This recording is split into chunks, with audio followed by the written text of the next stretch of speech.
পাকিস্তানের খোলা বাজারে এখনও তীব্র ডলার সংকট চলছে। কর্তৃপক্ষের নানা উদ্যোগের পরও অনেক মানি এক্সচেঞ্জে ডলার পাওয়া যাচ্ছে না। ফলে বিদেশ ভ্রমণের পরিকল্পনা করা মানুষজন ও শিক্ষার্থীরা ভোগান্তিতে পড়ছেন। শহরের বিভিন্ন এলাকার এক্সচেঞ্জ হাউস ঘুরে দেখা গেছে অধিকাংশ প্রতিষ্ঠানের কাছে পর্যাপ্ত ডলার নেই।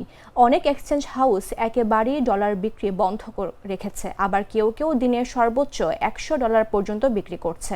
কেউ কেউ বলছেন তারা কেবল যেটুকু ডলার কিনতে পারছেন সেটুকুই বিক্রি করছেন। এছাড়া কিছু এক্সচেঞ্জ হাউসে শুধু পুরনো নকশা ডলার নোট পাওয়া যাচ্ছে। এসব নোট অনেক দেশে সহজে গ্রহণ করা হয় না, ফলে বিদেশগামী যাত্রীদের জন্য এগুলো তেমন কাজে আসছে না।